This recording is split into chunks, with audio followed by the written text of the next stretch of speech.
Good afternoon, I'm Allie Norton. And I'm Avani Alexander. Today on Fresno State Focus, we are talking about on-campus parking tickets and their high fee effects on students. And in sports, Siobhan tells us about low attendance at Fresno State sporting events. But first, Fresno State students are helping revitalize the downtown area. Last week, hundreds of Fresno's community members headed downtown to a loft open house held by students of Fresno State. Giovanni Patricia has the story. More housing has been built in downtown area, but unless you are looking for them, you wouldn't know where they are. In collaboration with Fresno's Downtown Revitalization Program, Fresno State's Urban Entrepreneurship class held a loft open house event on February 25 to 26.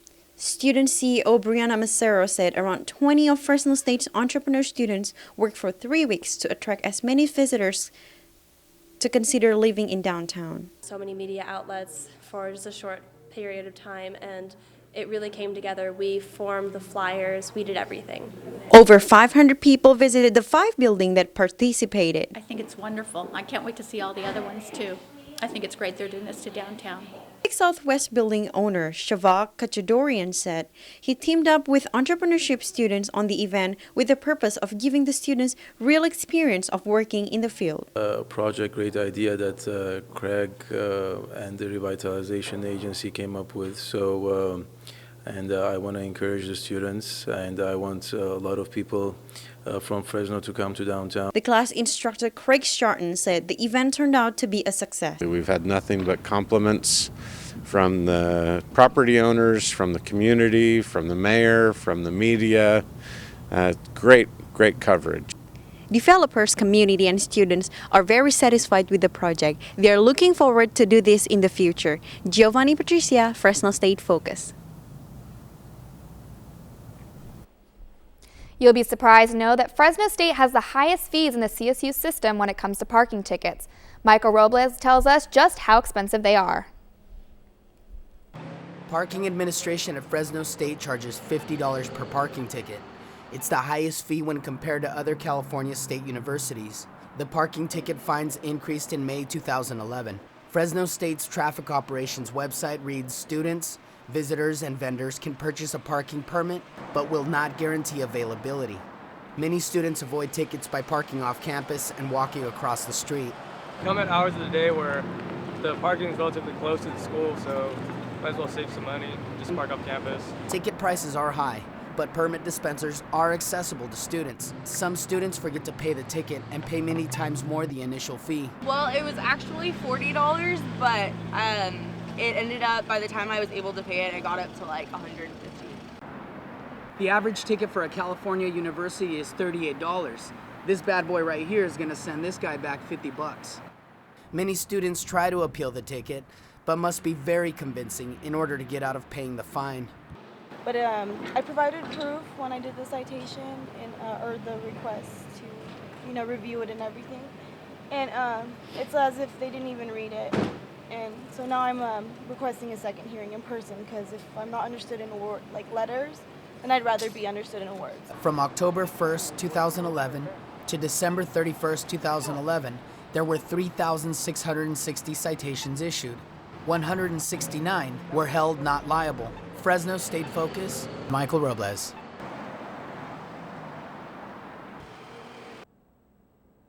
The Fresno State campus had its largest opera performance ever during February. Millie Liu was there to see how well it did during its 2-day run. Giacomo Puccini took place last Friday and Sunday at the concert hall. I'm inside Concert Hall as the members of La Boheme prepare for both of their sold-out concerts. La Boheme consists of 65 orchestra members, 40 singers, and 1 special guest flown in all the way from New York. Dr. Anthony Radford is a faculty member at Fresno State and the director of La Boheme. He says this is the first time Fresno State has held an opera of this scale. Dr. Radford says being part of the opera gave students an opportunity to see how the environment in a professional opera really is. This is exactly the way that professional opera companies do it. They have a large orchestra, they have a large stage. Fresno State student Kirsten Olsen performed the role of Mimi.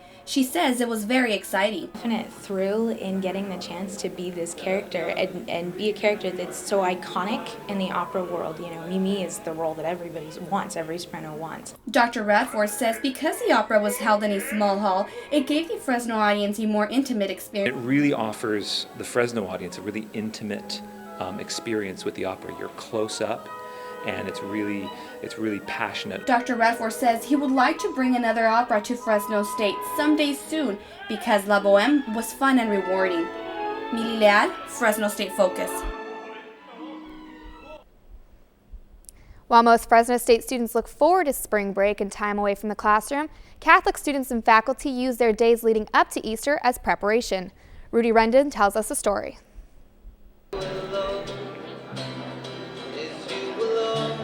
The season of Lent is a sacred time for Catholics across the globe. And while most Catholics celebrate the beginning of the season at churches, Fresno State opened its doors for worship on Ash Wednesday. Here at the Satellite Student Union, Fresno State students and faculty were able to take some time out of their busy schedules to partake in the worldwide celebration of Lent. The second annual service was put on by the Newman Catholic Student Association, whose goal was to provide a convenient and unique experience for students. It's very convenient for us to come here and take part. I'm so excited that we have this available because most universities have never heard of that do it. The service was presided by Deacon Bill Sidlow, whose message to those who attended revolved around making yourself a better person during the next 40 days. And it's not always giving something up. A lot of times it's doing something for somebody, visiting the sick as an example, or working in the Bulldog Pantry, or something like that. Over 200 students and faculty attended the event, and for students like Toribio Mondragon, Lucido's message is one he says shows the importance of the season. It brings our family more together during Lent. It shows that there's things around there that compared to God is insignificant. As Easter may seem like an eternity for some Catholics, here on campus students are prepared to take the next 40 days one day at a time. Rudy Rendon, Fresno State Focus. Grants and scholarships are available for students who would like to study abroad. Susie Gutierrez spoke with several students who had that experience. Fresno State senior Kate Singh will never forget her semester in Spain. In June of 2010, Singh decided she wanted to study abroad. By January of 2011, she was on a flight to Spain. Singh chose to live in Alicante. She says she chose Alicante because she wanted to learn Spanish, and the people there speak Spanish as opposed to Spain's other official languages. So that region I was in, I was able to learn breathe, eat, read, write Spanish with the help of living in the homestay in classes 5 days a week, 3 hours a day. Singh is making plans to study abroad again.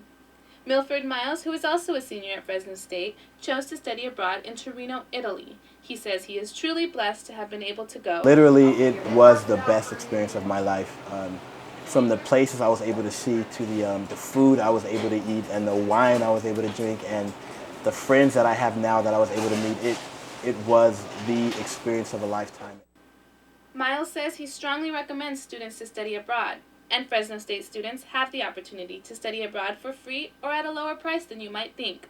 Shane Mormon, Fresno State's coordinator of global education, says there are grants available for students who are interested. If they got the Gilman for $5,000 and they got the travel grant, they would actually pay for their study abroad in Spain. Nothing would actually need to even come out of pocket. Mormon says financial aid is also available. Students interested in traveling abroad can come to the office located in the Family and Food Sciences Building. Susie Gutierrez, Fresno State Focus. Don Priest retired as a professor at Fresno State, but has yet to stop working. He is now the program manager at Fresno's first public studio. Joining us today is Don Priest to tell us about CMAC. Thanks for joining us today, Don. Ms. Norton. So what exactly does this mean, having the first public studio in Fresno? Well, we've never had a real public access television station in Fresno in all the years that we've had cable. So this is like the first time that the public can actually, anybody in the public can come down, qualify to be a member, and produce a television show about whatever it is that they want to produce about, whatever they want to talk about, whatever kind of show that they want to do. We have the facilities to allow them to do that. And this seems kind of like a big project. How was this funded? Through franchise fees from Comcast. The law states, the difficult law states that the cable provider in any community has to provide 1% of their gross revenue to public access television. So for the last 11 years, we've been negotiating with Comcast in the city, and now we finally have a television facility that's up and running. And now that it's open, how can the public access it? Well, you can become a member through our website, cmacfresno.com, and pay a $50 membership fee for an individual, or a $25 membership fee for a student, or $250 for an organization. You come down, we do an orientation, give you some training, and then once we meet with you and determine what your project is and how feasible it is and how doable it is, then we give you some equipment and you can go out and produce a television show. And you're the program manager, so what exactly does that mean for you? Well, right now I'm developing the training program so that we can find out what folks know and what we need to train them on. And then once they're certified, then I'll be the one who meets with them, looks at their proposal, finds out what their program is and how feasible it is to do it, then help them achieve that goal. And what would you say the biggest hurdle was putting together the studio? Politics. Of course. Politics with the city, with the county, with the university, with Comcast. But finally, all those pieces have come together. We have a brand new facility. It's in the second floor of the Metropolitan Building, where the museum used to be. It's all HD, total new equipment. The best that we could afford to buy. We spent about $350,000 just on equipment this year. So it's pretty special. It's a nice place. You were there. I was there, actually. I got to check it out myself. It was a very, very pretty facility, and it was your first dry run that you guys had for Right, the facility. right. We had Jazz Hop. We hosted Jazz Hop and we brought in a band. It was the first time we actually had everything running. So it was really fun to do it and have that dry run experience and say, oh yeah, it does. It really does work. This is cool. Great. Well, be sure to go check that out. We just spoke with Don Priest, a former Fresno State professor, about his new position at CMAC. Thanks so much, Don. The Wayfinders program provides residents and an education to help students with disabilities. Masaki Mariah tells us how the program has made a difference in its students' lives. Wayfinders has been on campus since last semester, and already it's helped dozens of students. When I left the high school, I thought, oh, where am I going to go next? And then I heard of this program. I thought, oh, this is the answer. This is where they go. Angeline Onation is the coordinator of Wayfinder. She says 11 students are attending the 2-year program with 6 assistants. Program director Alice Witt says the program helps improve students' quality of life.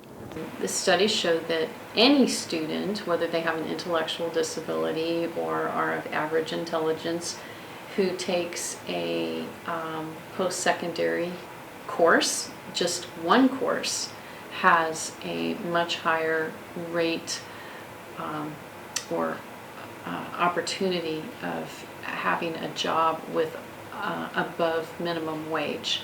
In this program, students enroll in general university courses as well as the specialized Wayfinders program. The program supports students in academics and independent living skills. It includes on-campus and a student living in the Palazzo apartment at Campus Point. Oh, I love the Palazzo. I wish I could live here because everything I want in here. It's really cool. Everything's cool here. Pool is awesome. You get to hang out with friends, guy friends. Wayfinders are still looking for Fresno State students to volunteer as assistant teachers. Misaki Moria, Fresno State Focus. Coming up next on sports, Jose Alvarez shows us a way for students to put their athletic skills to use. That's right, Allie. We'll also see how the Bulldogs did at their last baseball game and look for answers as to why fans aren't showing up to the basketball games.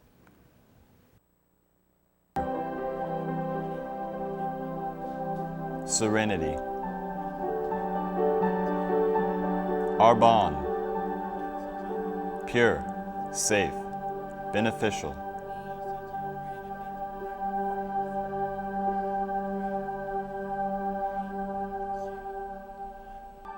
Health. Beauty. To some, it is where you start. Glamour.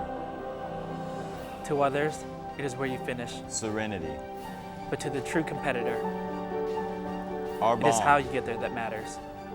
Pure. Innovate Safe. yourself, because the will to Beneficial. win is important, but the will to prepare is vital.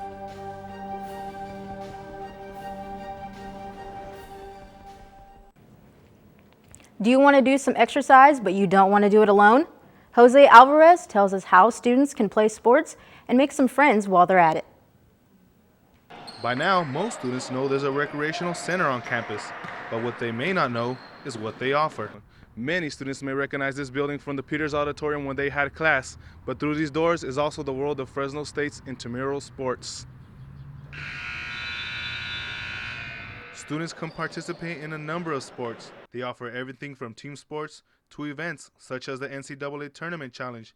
No physical activity required there, but that's what intramural sports coordinator Lauren Mendel says the program is all about. It's also a great social networking place for people to come and hang out and meet new people. There's studies done on how it's really good for people mentally, emotionally, socially, and physiologically. And there's no need to worry about your skill level. Intramurals have levels for advanced competition and beginners. However, there is a cost associated with creating a team. But Mendel says that's usually not a problem. There is a $20 team registration fee, which just holds your registration spot.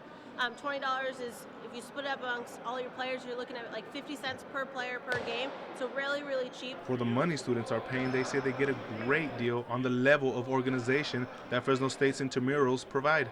I think they run it pretty well. I like the way that there's no cussing. They like to keep it where there's no fighting, so nobody's really arguing that much. And I think it's awesome they have all different sports. So there you have it. No matter what your physical ability is, the intramural staff here at the Recreational Center will have a sport to suit your game.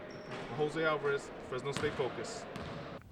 The Bulldogs had a big 7-4 win over Stanford University last weekend. Monica Rivera tells us how the Dogs fared against Stanford. Go! The catcher, Austin. Go! Oh, you sound great! The Bulldogs managed to ruin Stanford's undefeated season last weekend, walking away with a win from the 3-game series. Bulldog fans were ecstatic on Friday night when the Bulldogs pulled off an unexpected win. Our starting pitcher Friday night was ranked #1, maybe the first in the MLB draft. They've got a really good second baseman. Going out there with a team that's got, 3 or 4 freshmen on it, a number of underclassmen, and they did a fantastic job. The Diamond Dogs went 1 for 3 in their series against Stanford, and Bulldog fans believe any win against the #1 team is something to celebrate. Stanford being talented shows that we're a good program that can play at the high level. This was the first time since head coach Mike Batesell's first season with the Dogs that a #1 ranked team has visited Biden Field. We came in undefeated, and it was due. The first game on Friday night was awesome. Very, very close. It's like a Titanic struggle. And we were up, we were down, and then in the end, we pulled it out. Aaron Judge was a stud. 2 homers, it was awesome. The big win against Stanford motivates Fresno State players and fans to continue an exciting season. Monica Rivera, Fresno State Focus. During sports games, the Save Mart Center can hold thousands of fans, but they just haven't been showing up this season. Here's a look at the possible reasons for such an empty arena. The Fresno State basketball teams had an interesting year, to say the least, with the hiring of new coach Rodney Terry for the men's team and a new starting 5 taking the reins for the women's. You would think that would be enough to interest fans and students to show up to the games. Unfortunately, it wasn't. Attendance in the student section was surprisingly low this season, despite the women's team's 13-1 record and Kevin Olekibe of the men's team's exciting performances this season. The Save Mart Center holds well over 15,000, but data found by the Collegian shows attendance is declining and it doesn't look like it's getting any better. Any arena can be hard to fill, but small arenas can give the illusion of a sold-out crowd, in which the Selland Arena did when the Dogs played there a few years ago. Marketing techniques are used to entice students and fans to attend the games, such as the Pack the House and terry towels. Still, students hardly show up to the games, and the question now is, will they ever? Now that we know a few of the reasons for a shortage of fans at the games, Allison Slater is joining us to explain some of the ways to entice more people to attend. Hi, Allison. Thank you for joining us. Thanks, Siobhan. So can you go ahead and explain to us what it is you do? I'm in charge of the marketing of the 18 sports at Fresno State. So basically any advertising you see on campus, on the radio, on TV, billboards, posters, anything like that, the marketing department is responsible for that. Okay, and did you notice that students didn't show up to a lot of the basketball games this season? Yeah, this is my second season being here, and that was one of the first things that I noticed coming onto the campus of Fresno State is that students aren't, you know, really into basketball here. Football, we get a great turnout, but basketball is a little slower for some reason. And why do you think that is? Why do you think they aren't showing up? There are a lot of reasons that I've heard. A lot of students don't know that they get into our games for free still. That's a big one, and it's not so much that you get into games for free, but tuition actually covers your tickets. So for students, their tickets have already been paid, but after talking to a lot of students, I think that there's no buzz around our basketball teams here. Students want to be where other students are. Students want to be at the biggest event that's on campus, and right now we don't have that buzz around basketball at the Save Mart Center. Even though the women's team was almost undefeated and they did great this season, and do you think people are more attracted to the boys' games, or they just didn't hear about the women's success this season? You know, we tend to get a lot more fans to the men's game. The women are absolutely amazing here. They just clinched their 5th consecutive WAC title, and we're seeing an increase in students at women's game, but it's never as much as the men's game. Did you see a rise in student attendance at all because of certain marketing techniques this season? Yeah, absolutely. We had a few games that were highly attended by students, and when we meet after the game and we talk about what we think, one of the biggest games, our Heroes Night, we had a pre-game party at the Save Mart Center with free pizza and food and drinks, and a lot of students came for that. Well, that's really fun. Well, there you have it, some interesting notes from Allison Slater, and hopefully next year people will show up to the games and support their dogs. I'm Siobhan Furrow, and we'll be right back with a story on how students are catching up on their sleep on campus. Next on Fresno State Focus. Need to capture a moment that will last a lifetime? Tired of those cheesy family photos? Well, look no further than to Family Photog, your one-stop shop for the perfect family photo. Family Photog, creating treasured memories since 1976.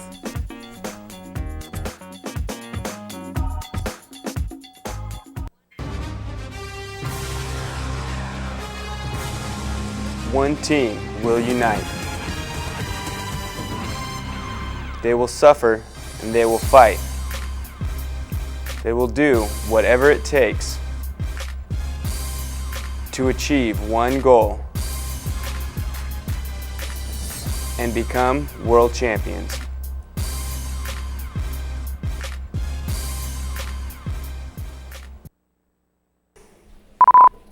Along with studying, getting enough sleep is important for students, but it seems they are not getting enough hours. Erica Hernandez tells us how busy students catch up on some hours. Ro works on campus, so she's at Fresno State a lot more than she is home. If she needs rest or a quick nap, she goes where most students go to find sleep. Those really comfy couches over at the library, so I'll go over there too. As we get deeper into the semester, students find themselves further away from home and on campus a lot more often. So when it comes time to get some rest or sleep in between classes, the only choice they really have is to come to the library. If students aren't going to the library to sleep, they might be fighting to stay awake. Most of the time, caffeine is involved, and that's because students are usually trying to juggle more than school. These things, you've got your school, you can take care of your school, or you can take care of your social life, or you can take care of your sleep. But you can only take 2 of those because that's all you'll have time for. If you want to do all three, you're going to be burning yourself too thin. Studies say 60% of students stay up all night to cram for class at least once in their college career. And for the student who tries to juggle everything but sleep, the price can be high. I mean, I couldn't focus, couldn't concentrate. I had a really hard time with my vision. My vision was going blurred, so it was really hard. It turns out pulling an all-nighter for the exam next week won't help you as well as you thought it would. Erica Hernandez, Fresno State Focus. As students are keeping busy with classes and jobs, some are also putting their interests towards fashion. Here's a look at fashion of the university. While many students on campus are working basic jobs, such as fast food restaurants and clothing stores, some have taken a completely different route with fashion. With school, work, and other responsibilities, creating their own fashion lines have become more than a hobby. It's another job. The reason why I started Purple Junkie is because I've always wanted to design t-shirts. Almost 2 years ago, student Monisha Edwards made her love for fashion a true reality. I consider fashion to be a form of art. While students may have their own clothing lines, there's also Fashion Inc. on campus for students who have a passion for fashion. Fashion Inc., a club on campus, meets every week to discuss the latest trends. Many of the members of Fashion Inc. are fashion merchandising majors. I don't think a lot of people on campus here realize that there is a fashion merchandising major. It's like a forgotten major, but we're definitely trying to build it up. Don't worry if you're not a fashion major, the club is open to anyone. We accept all majors, as long as you love fashion and you're interested in it, we love to have everyone.